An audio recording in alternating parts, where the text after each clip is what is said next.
Good evening, everybody, and welcome to my podcast about a sporting event, looking at the uh, the announcers and the event itself. I've chosen to go to kind of take a look at the Baltimore Ravens and New England Patriots game last night. Everyone knew that it was a championship game, and the winner was going to be facing the San Francisco 49ers in the Super Bowl in 2 weeks. Stories going into the game were simply Ray Lewis. Was this going to be it? Was this going to be his last game? The other one was the fact that it was a matchup or a rematch of games that have taken place, or a game that had taken place last year at this point. The other one that was kind of talked about, it was covered more on ESPN than anything, was Joe Flacco. Was he going to be a strong quarterback, or was he just going to whimper out like everybody thought he would? So those are the big three stories that were talked about a lot during the week leading up to it. The game was broadcast on CBS, and the announcers were Jim Nantz and Phil Simms. I have to say, they did talk a lot about the upcoming Super Bowl. They promoted a lot of the upcoming Super Bowl, obviously, because CBS is going to be carrying the Super Bowl. I really didn't think that as announcers they really connected with me as someone watching the game.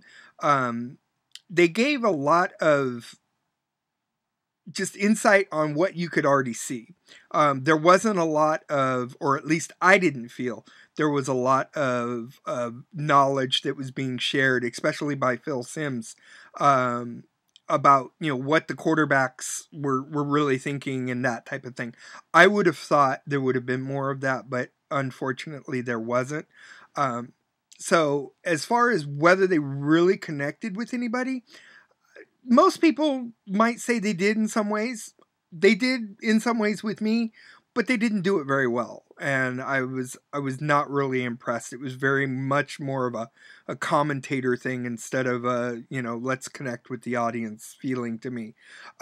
Going through the next part, the storylines that developed during the actual game, huge one was Malik Tabib's injury, and I probably said that wrong, in the first quarter. It came back and really bit them in the long run, because that really freed up Anquan Boldin to really take over and become Joe Flacco's main receiver at that point. The other one would be that the Baltimore defense, it stifled him in the second half. They really just stopped him. The other part of it, New England had 5 chances in the red zone and they only scored 7 points.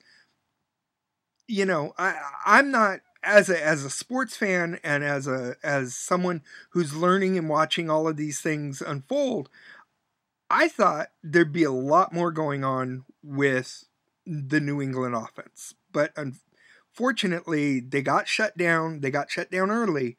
And in the second half, they really didn't have anything going on. Now I'd like to talk a little bit about where I was very disappointed.